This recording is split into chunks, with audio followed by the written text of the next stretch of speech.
আসসালামু আলাইকুম। আজকে চলে এসেছি আবার একটা রেসিপি নিয়ে। আজকে বানাবো চিকেন রোস্ট। প্রথমে এখানে চার পিস মতো চিকেন নিয়ে নিয়েছি আর 1 চামচ মতো লবণ দিয়ে চিকেনটাকে ভালো করে মাখিয়ে নিয়েছি।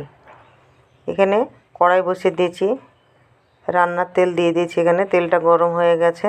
এখানে 1 কাপ মতো পেঁয়াজ কুচি দিয়ে দিয়েছি। পেঁয়াজটা যখন লাল লাল ভাজা হয়ে গেছে একটু, তখন পেঁয়াজটা তুলে নিচ্ছি। এরপর ওই তেলেই দিয়ে দিচ্ছি চিকেনগুলো, দিয়ে আমি একটু ভেজে নেব চিকেনগুলোকে খুব বেশি ভাজার দরকার নেই, হালকা করে একটু ভেজে নিলেই হবে। চিকেনগুলো ভাজা হয়ে গেছে, এবার এখানে আমি তুলে নিচ্ছি।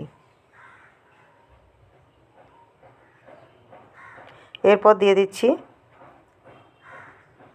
2 টুকরো দারুচিনি আর 2টো এলাচ আর 2টো তেজপাতা দিয়ে এটাকে ভালো করে একটু ভেজে নিচ্ছি। এরপর দিয়ে দিচ্ছি এখানে 1 চামচ মতো পেঁয়াজ বাটা আর 1/2 চামচ মতো দিচ্ছি রসুন বাটা আর 1/2 চামচ মতো দিচ্ছি আদা বাটা দিয়ে এখানে ভালো করে একটু ভেজে নেব। এরপর এখানে দিয়ে দিচ্ছি গোলমরিচ গুঁড়ো, এখানে লাল লঙ্কার গুঁড়োটা দিচ্ছি, কাশ্মীরি লঙ্কার গুঁড়ো, আর এখানে দিয়ে দিচ্ছি চিকেন রোস্টের মশলা। এরপর এটাকে ভালো করে একটু ভেজে নেব।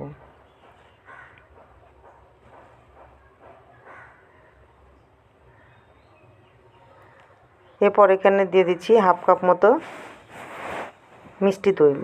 দইটাকে ভালো করে ফেটিয়ে নিতে হবে, তারপরে দিতে হবে এখানে। মিষ্টি দই দিয়ে যদি চিকেন রোস্ট বানানো যায় তাহলে খুবই ভালো লাগবে খেতে।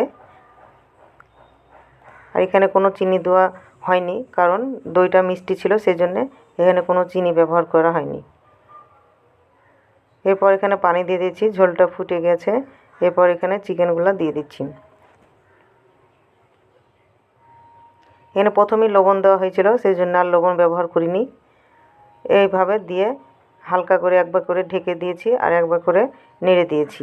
এরপর যে ভাজা পেঁয়াজগুলো ছিল সেগুলো দিয়ে দিয়েছি, আবারও একটু ঢেকে দিয়েছি। ভিডিওটি ভালো লাগলে অবশ্যই লাইক কমেন্ট শেয়ার করে দেবেন, আর আমার চ্যানেলে যারা নতুন বন্ধু তারা সাবস্ক্রাইব করে দিয়ে আমার পাশে থাকবেন।